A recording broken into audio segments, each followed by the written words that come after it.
Hey, dear Tyler, good morning. How are you doing? I hope you're good. I hope you're fine. I hope you've been having an amazing week so far. Well, I have. I've been having an amazing week.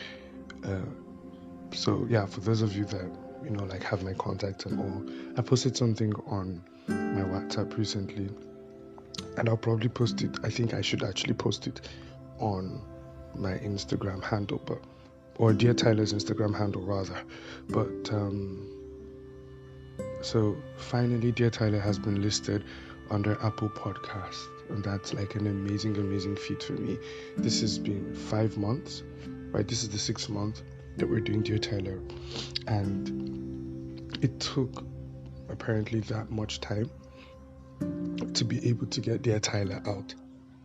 So I am super, super excited. I mean, it took us that much time to get Dear Tyler on Apple Podcast. It's a major feat for me. Um, and you know, I owe it all to you guys. They do a whole lot of reviews, how many people get to listen to your podcast, and the engagements and all, it's thank you so much. You're really, really helping the show man fulfill a lifelong dream.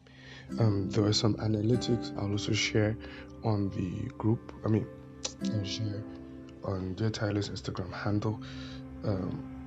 We were number 6 on social something for the last 30 days, like on the podcast categories, and then number 40 something or 30 something in Nigeria, right? Yeah, it trust me, it's a major feat, major stuff for me. But I really anticipate the day that we'll be getting world analytics. Everybody in the world gets to listen to Dear Tyler and gets to be blessed by it. But I won't miss the opportunity to tell you thank you. I won't miss this opportunity to tell you thank you, because clearly, right, my um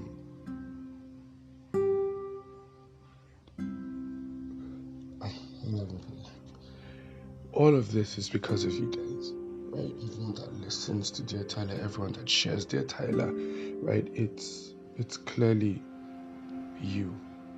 And so thank you so much. Thank you so much. Thank you so much for sharing it. It means the world to me. And please, let's keep on sharing the podcast with others, right? So we're listed on Apple Podcast, we're listed on Spotify, we're on Google Podcast, I think we're on Breaker, we're on something box, I can't remember, like other 5 apart from Anchor, right? So this is you could share, with your friends, with your family, just post it all over your social media handles with people, so that they could listen to, right? I really, really do appreciate everyone that has taken out time to do that. Then also, when last week's episode, I think, had the most engagements for me, in the sense that people really reached out and you know um, they spoke about how they could connect with the whole story, and it was very touching, because I think there was a conflict of what to really talk about, um, but I'm glad that my story is able to help people. Now let me, I've said this before, and I'll say it again. My sharing these stories, they're not in an attempt, to kind of like slight me. I'm just this kind of person, right, Tyler, that I try to pick out a lesson from everything that I do. And I believe that there are 2 ways um, to learn, right? You could either learn by experience, right? That's discovery. Or you could learn by discussion, right? You could discover it by trying it out, or you could you could learn it by, being the scapegoat in quote, right? Or being the main actor in the play. Or you could pick out from the experiences of others, right? And so I believe that my good experiences, the bad ones, the ones that have seemingly not had those seemingly bad experiences too can be a major blessing, because I pick out the lessons and I'm like, okay, a lot of people can pick out these lessons before they get into that situation, right? It could help them avoid all of those things.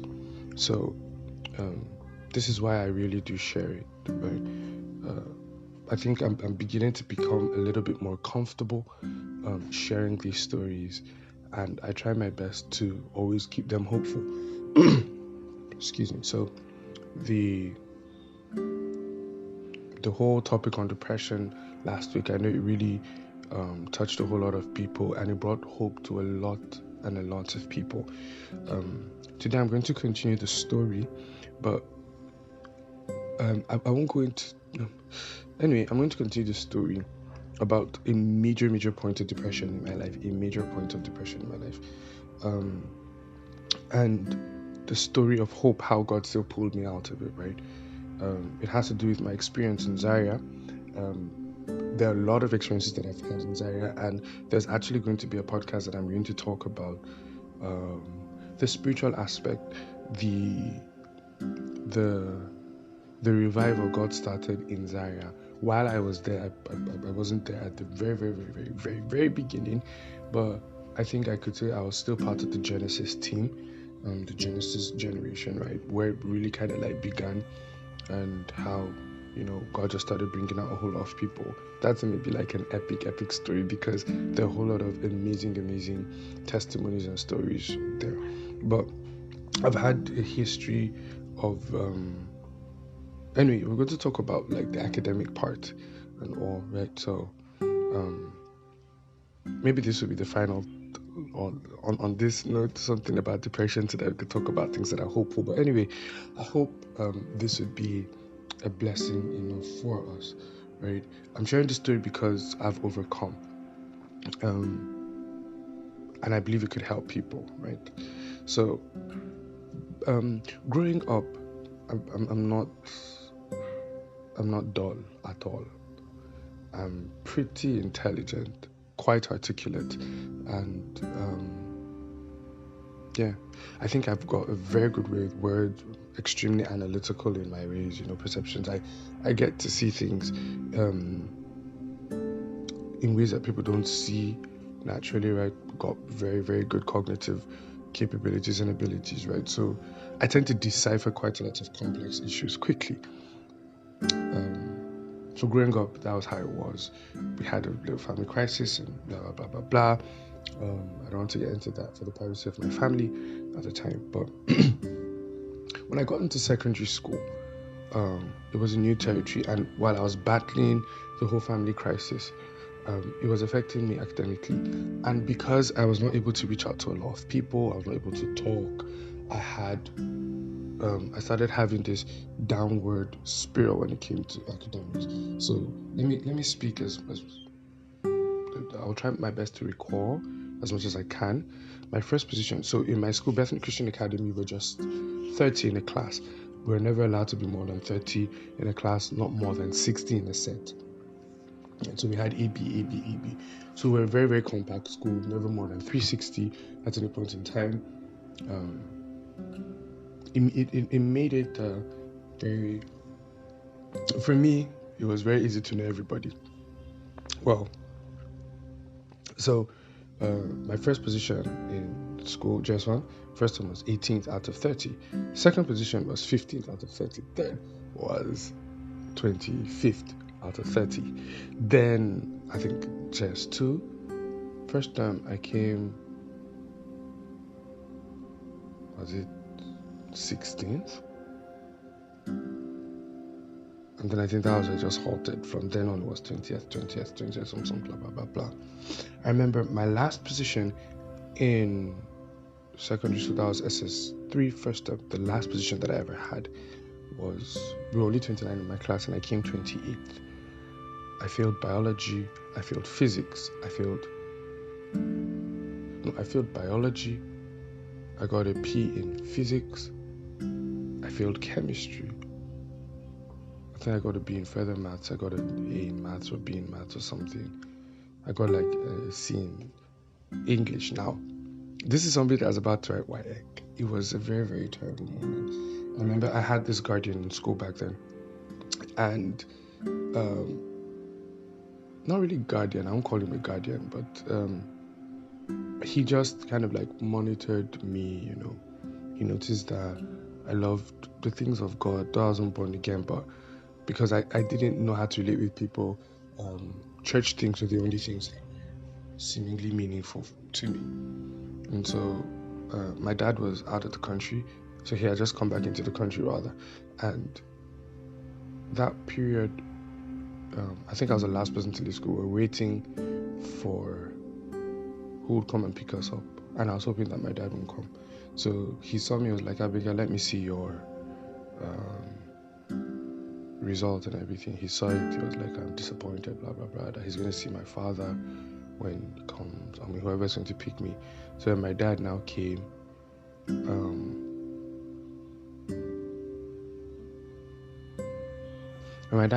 he the man called him to his office. They spoke at length. My dad didn't say anything. You know, we drove home, just went to rest, and then after eating and all, Popsy called me, and I think he said a lot of hurtful words that day. He said it out of anger. He said, "You're a wasted child, and you're not amount to anything." Now, I'm using these words not to slight my dad. I love my dad. Me and my dad are in good terms. Do you understand? But in the heat of the moment, he said those words, and there was a little physical, you know, arrangement. Bah, bah, bah. You know, and then he looked at my brothers and he was like, "I don't want you to. You don't expect anything from him," or something like that. Wow. So like now I had like a major enemy, that man, because I really don't know what he told my dad that day. So I, you know, went. My dad was like, "He's not sure I'm going to pass YEC, all those things." And so we went. I was in Abuja. Came to Abuja. Popsy, I just moved to Abuja.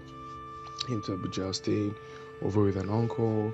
You know, just having lessons and all. You know, trying to. My dad really tried his best to help me get back on track. You know, and then I got back to school. And I was happy because that would be the last time, that first term, SSC first term was going to be the last time that I would ever have anything called a position. It was just a joyful moment. And so the other man, you know, the man that spoke to my dad, I just started avoiding him and all. You know, I'll just greet him. Later he now called me. He said that he has been noticing that I've been disrespecting him since I came back. I said, "That I really didn't do anything. It's fine." He said, "This is because I spoke to your father about this thing." I just said, "No, that it's fine." He now apologized that he was only doing it to look out for me. I said, "It's fine." You know, just greeted, but I just really didn't want to share any of my issues with anyone, right? And there was this, I think because, okay, you know, sometimes people carry test scripts, and then they get to see your score and then they make jest of it. So even to ask for help, I really didn't. I'll just, you know, spend my nights reading and all. But when we wrote SS3 mock exam, I was among the lowest in the class. Yes, I was among the lowest in my class. In fact, the way they used to even do it sometimes is that the teacher will come in, bring the exam scripts and all for the mock, and then he will mention those that if you hear your name, you would probably be the ones that would fail in my ex. So my name got mentioned quite a lot of times. It was a very terrible experience. So I remember back then at night I'll be sleeping and I'll literally hear voices telling me, "You're a wasted child, you don't amount to anything. You're wasted." And I could just like wake up in the night screaming. I'm like, no, I'm not wasted. But yeah, anyway, fast forward, we wrote WAEC, and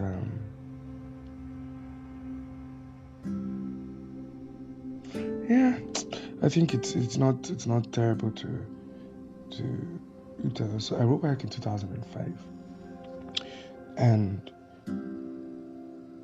when I wrote it, I think we had an issue where they cancelled WAEC, like 4 papers, so we had to rewrite and all. But anyway, I wrote Jam 2,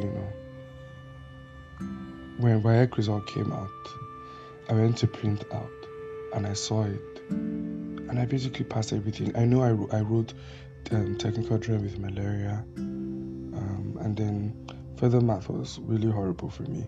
So those are the only courses I think I had a D in, but then I had like 2 B's and 5 credits and all. I just made my WAEC. It was amazing. I passed my jam. I remember Popsy called me, what about your WAEC? And I told him, in fact, he still registered me for GC because he felt I wasn't going to pass WAEC. But anyway, fast forward, I got into APU, and I was determined in my heart. I was studying computer science. I was determined in my heart that I was going to do my best, right? I was going to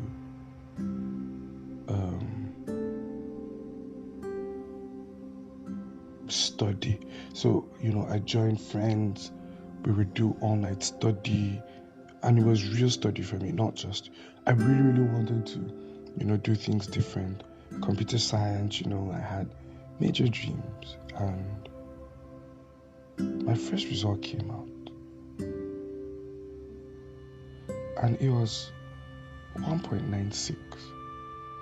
I couldn't believe it. I was like, what happened? And so I joined the fellowship, and then I went to meet the president of the fellowship, and I wanted to, kind of like tell him where the whole issues I had with my academics and all. So I went over and I told him, this is my result, 1.96. He's like, really? What happened? Then he now asked me for my other friend's own, and I told him that he got 2.52. They was like, but this guy read though. What happened? And at that moment, I felt really bad. I was like, I came to share my concerns with you, and you made it about someone else. And then in the fellowship, they started, like, as much as I wanted to participate in all of things, they started sidelining me, putting me in a certain position. It was bad. So, like, I could be, like, competent enough to do certain things, but they'll just choose another person that was just, the ideal student, someone academic, someone that could protect the image and all. So I really said I wasn't going to tell people my academic challenges again, because it wasn't a concern to them. But I said I was going to still try. Second semester, I read harder, and I now got a 1.76. So I already had the habit of not telling people, right? First semester, 200 level was my best. I got a 2.22. And then from there, it just went spiraled down. It just became worse and worse and worse. So I really didn't tell people that I had academic challenges, and I was putting up face. So I was nominated to be part of the fellowship ESCO, and I didn't want to miss out on the opportunity of just doing something that I loved. And so I lied about my result and all. But yeah, I was chosen, blah, blah, blah. And I did my service well. Anyway, by the time I was in 300 level second semester, I was meant to go for IT. I had an altercation with a lecturer, an IT coordinator, that made me not to get my IT letter again. The places that I submitted my IT letter to rejected.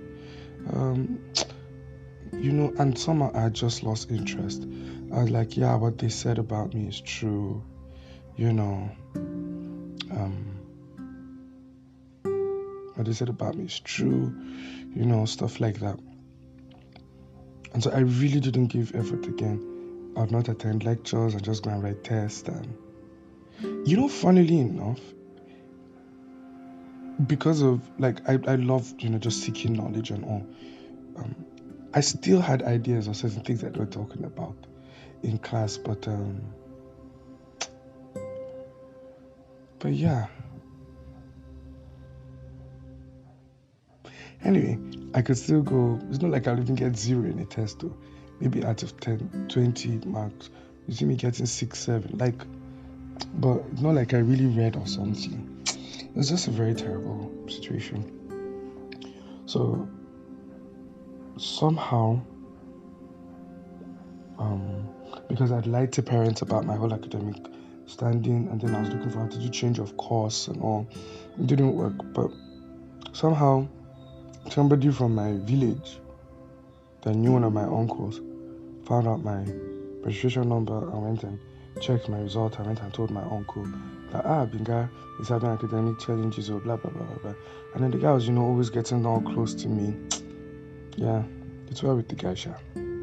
So it's getting all close to me, but I would never forget one day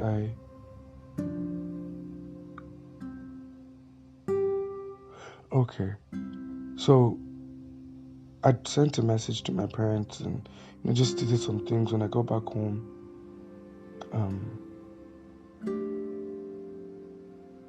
I told them about it, and I actually had just 2 years left to do everything. So they told me, okay, I should go back and do it all. So because I wasn't entitled to accommodation and all, and I had to get a place off key, I had a very terrible situation with a cousin of mine, but yeah, it's well. Now, so because I really lost enthusiasm about school and all, I was just, seated, and it was a very depressing moment because my friends had graduated, and I had to put up a facade of joy and happiness, but then internally I was bleeding. My emotions were a wreck. My self-esteem had been broken to the barest minimum. I was just in my room, and then one of my cousins came over and was like, your mom is in your department. I was like, what?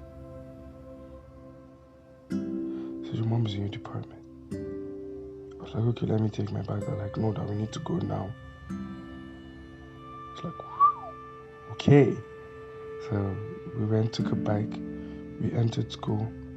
As I just climbed up to my department and I turned to my right, the first face I saw was my dad, and then my mom, and then one of my uncles.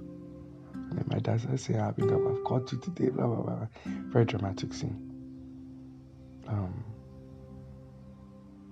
What are you doing? La, la, la. So they went to my exam office, to my exam officer's place. And this was when I knew that the Nigerian school system just has very frustrating people, right? They brought out all my exam scripts. All my exam scripts in less than an hour. They printed out my transcript in less than an hour. All my results. They printed out all my results in less than an hour. All these things that they say come back in 2 weeks is just frustration. I remember my mom started talking. She was like, so Binga, you did this to me. I went to try and hold my mom. She pushed me away. I shouldn't touch her. I should stay away from her. My dad was shouting in the department. People started gathering round. Binga, what's happening? I went to my mom. I held her hand. She said I should leave her. She was crying. My dad was saying that I've caught you, a foolish boy, blah, blah, blah.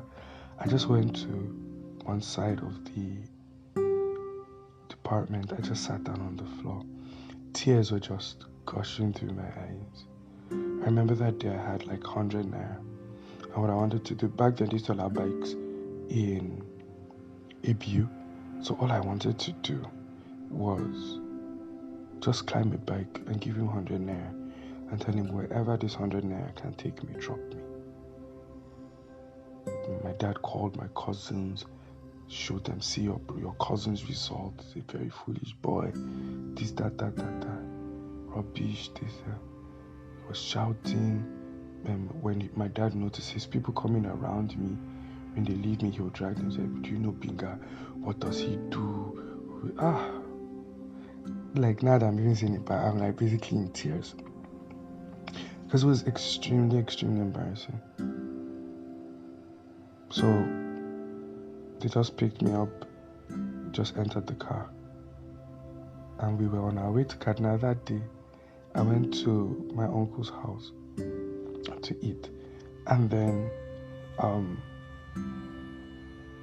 remember his wife, she just sat next to me, and she was like, Binga, you'll be fine. Binga, you'll be fine. So I think this was probably around like 8 in the evening, we started making our way to Abuja. And I got home that night and it was shoutings. And then they called. The next day we moved to Jos. I remember, I think one of my uncles like that, their plan was to take me to the village and drop me. If I wasn't going to change my ways and all. And I was like, okay, I was going to try my best and fix it all up. And I had an issue with a cousin that made me use my school fees, and I had asked people to, kind of like help me raise school fees so that I could pay and all.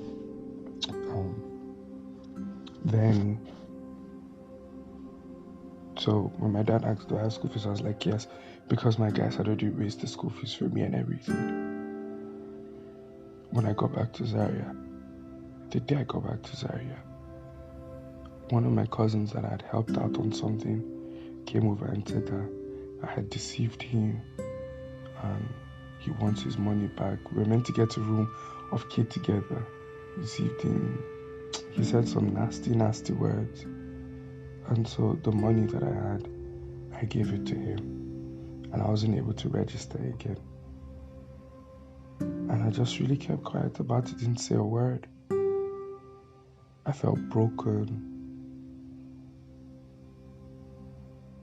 It was just a very terrible experience. But then I had just, just tried my best to keep my sanity and to work on what I could. Then,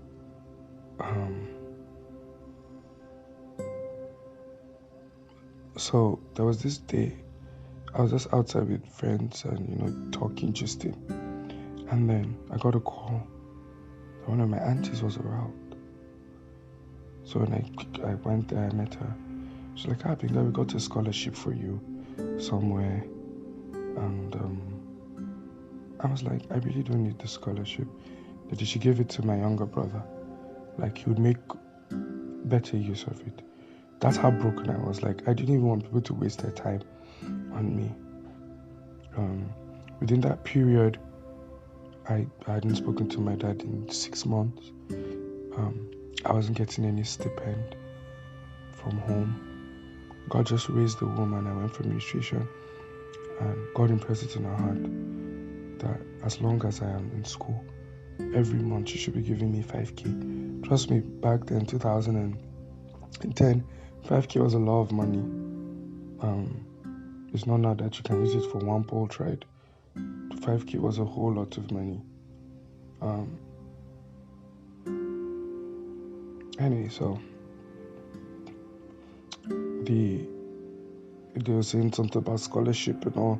I said I didn't want. My aunt was like, why are you stubborn, Pinka? Why are you stubborn? All of these things. I said I really don't want, and they're like, okay, then let's go to her son's house. So her son, that's my cousin too, he's a lecturer in APU. So okay, let's go to her son's house. So I entered the car, and that's how I found myself on the way to Jos.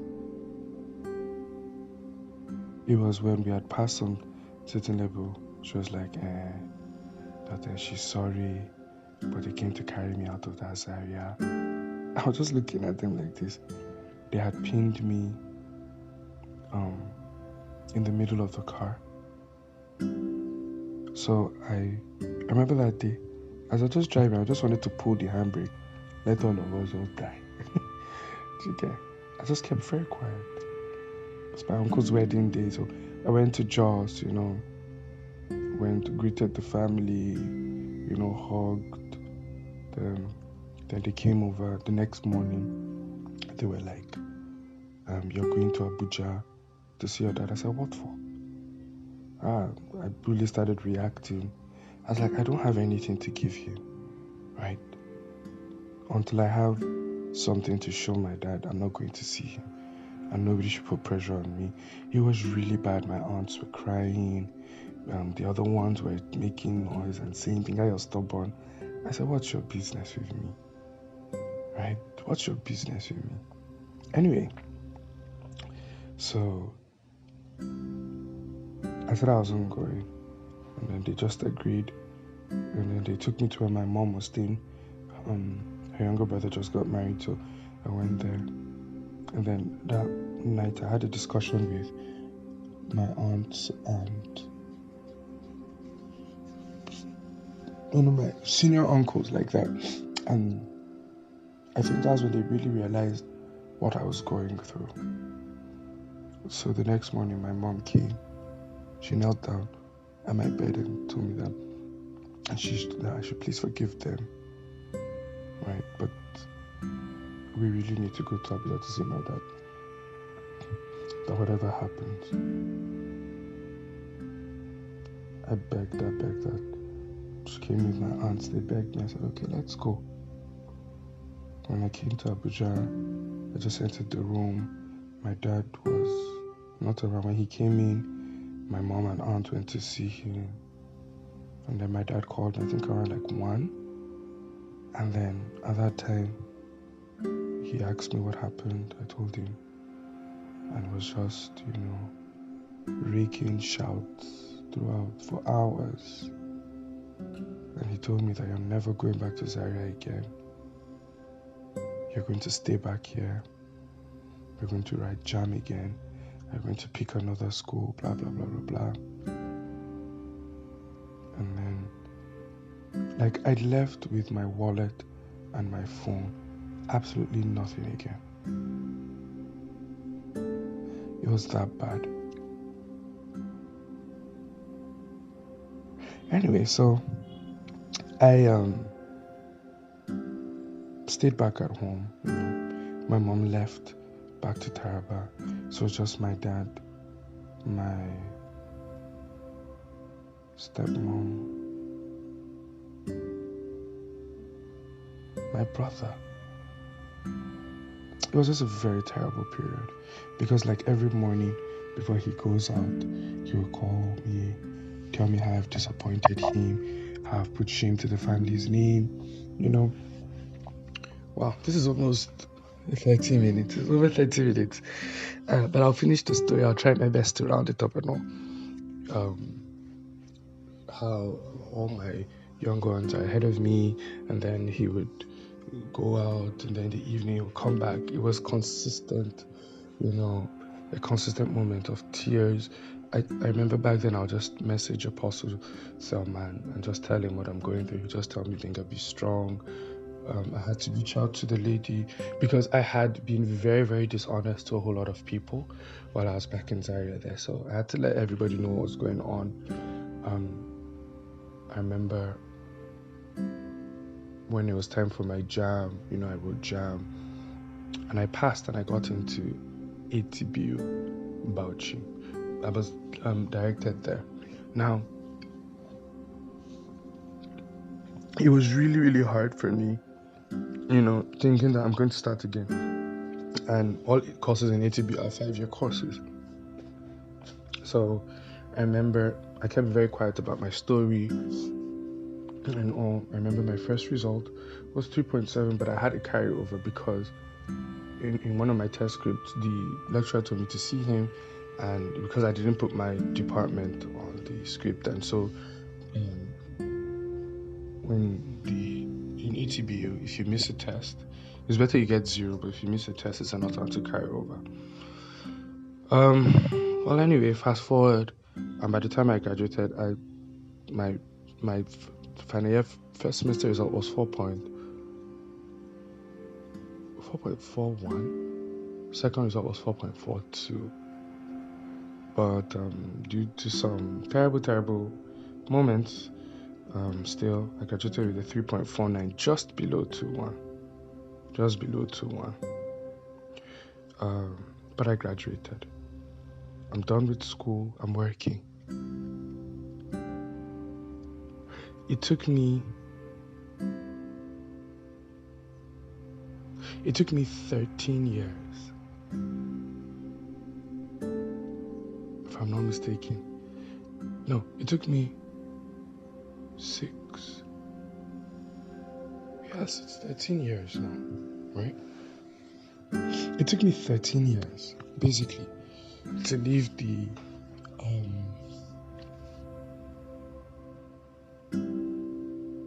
to finish university. 6, okay, 5 in Zaria, 1 at home, and then a 5-year course plus strike, that's 6. Yeah, 12, 13 years or so to finish, to go through the university system. You know how hard it could be when people, you see your mates either getting jobs, getting married, Pinga, what are you doing now? I'm like, I'm still in school. What happened? And they have to narrate the whole story.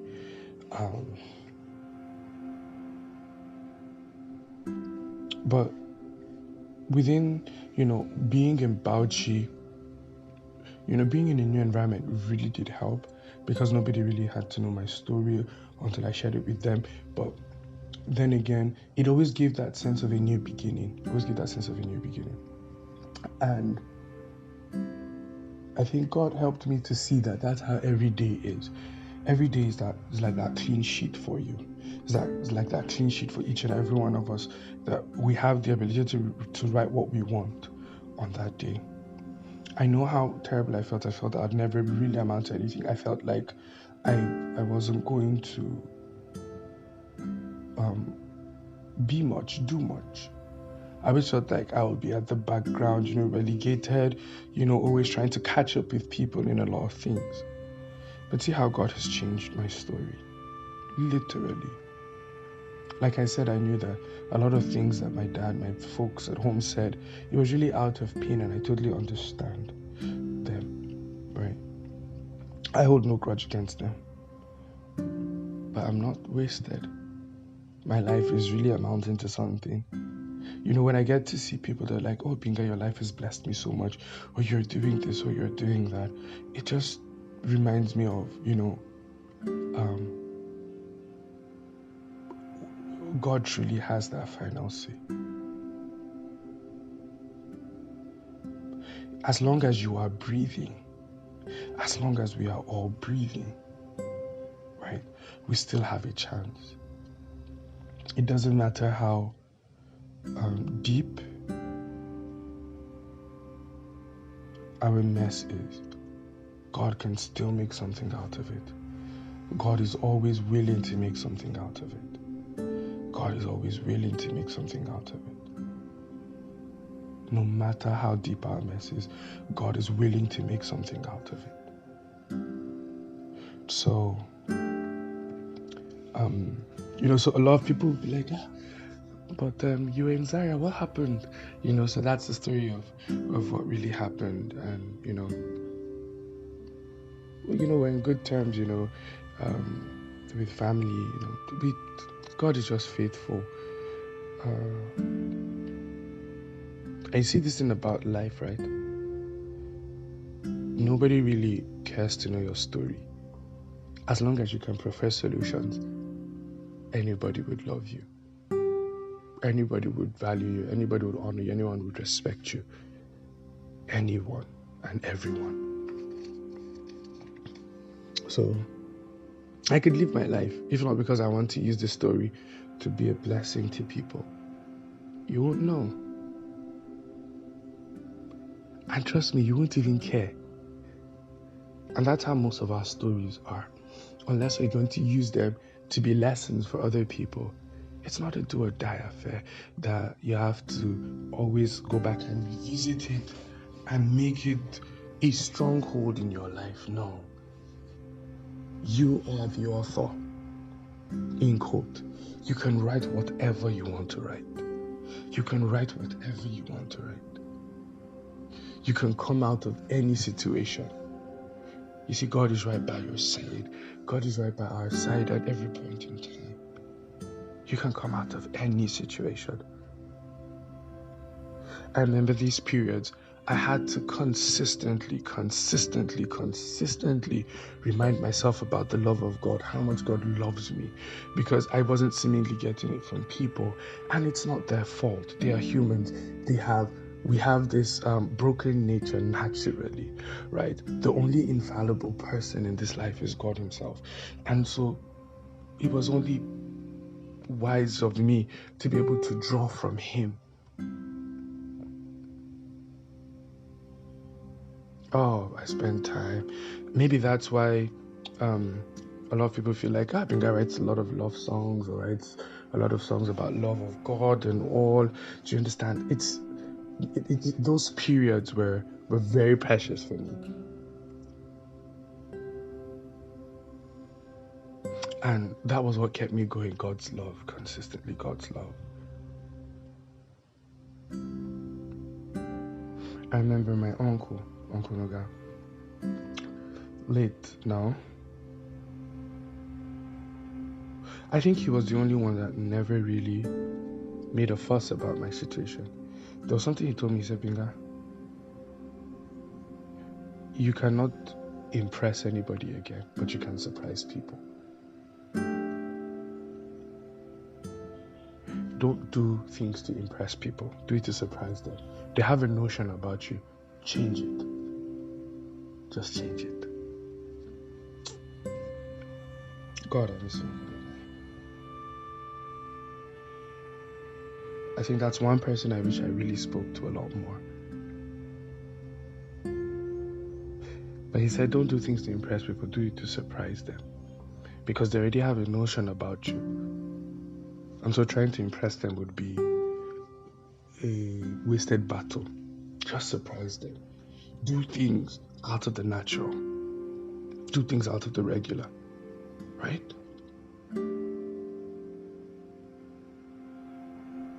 So,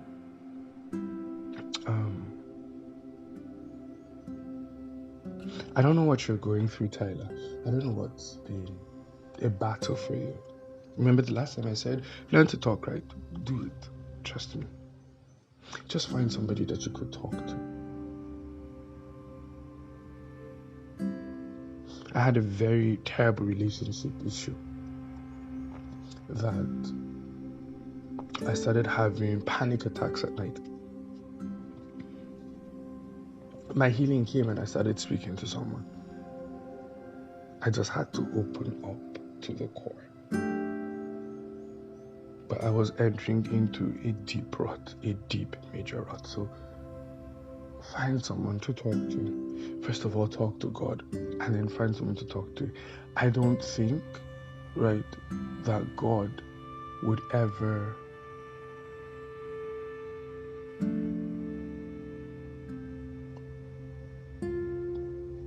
leave you stranded if you ask God for a sincere friend. I believe God would bring someone that would also cherish you and hold dear to their heart the secrets of your life. And not use it against you, and not use it as a stepping stone or something now. Or take advantage of you. I believe it. If you're facing any academic issue, or you feel that you're backward in life or something, or that you're not moving at the pace of other people, I hope that this story itself encourages you to try one more time. Just like Peter, right? He and his brothers were fishing. They had done all they could do. But at the master's word, he said one more time. And they did it. And they caught, a major haul of fish. Can you try one more time, Tyler? Oh, did you wreck up that business, but it had always been a dream for you? Try one more time, Tyler.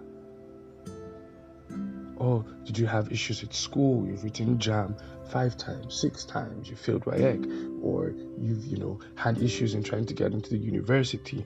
Try one more time. Or you've applied for so many jobs and you've not gotten any response. Try one more time. Always give yourself that excuse to try one more time. Always give yourself that excuse, Tyler, to try one more time. Oh, I was in a failed relationship. I'm not going to open my heart to anybody. Try one more time. Oh, I've been really trying to connect with my family and they're just all uptight. My father doesn't respond to me. My mother is all of this. Try one more time.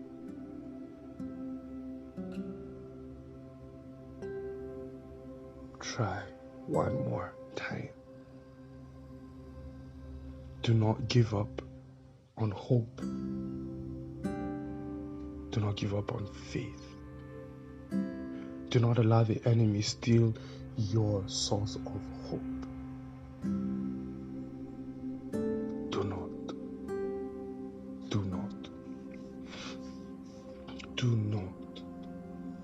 Just try one more time, Tyler.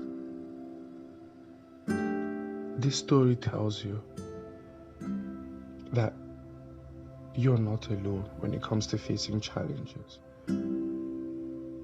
Now, this is my story. And imagine the thousands and thousands of other people that have similar stories. Just imagine, you are not alone. There are people that are fighting every day to keep their dreams alive. And the joy is that you're not alone. God is with us, and we are with you. Do you understand? We are not alone. We're together in all of this. Do not allow anything keep you from believing in the best in yourself. Do not allow it. Let me leave this as a note, right?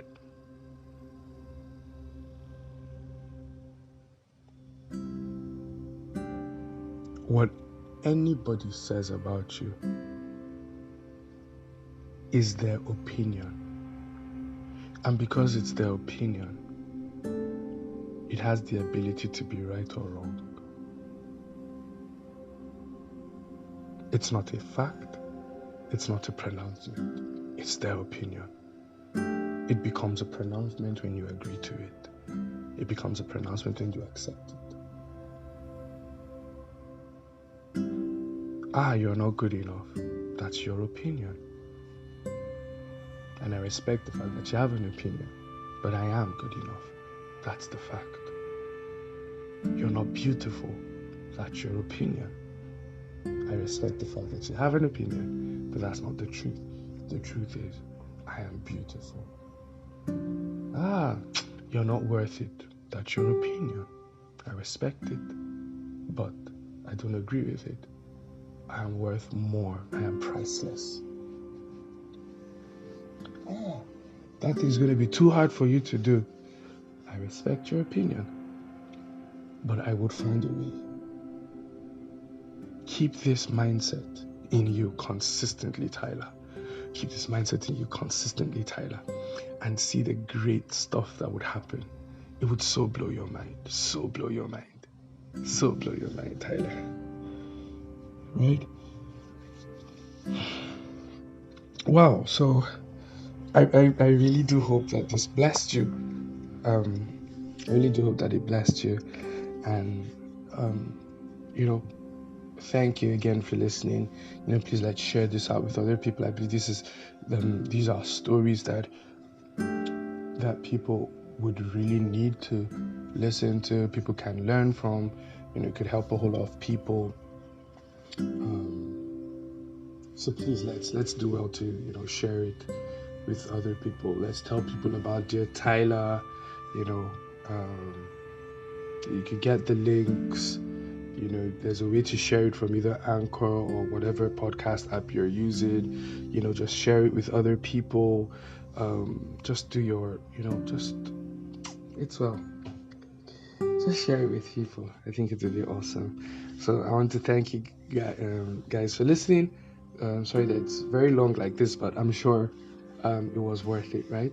So do have a lovely day. Remember, I love you.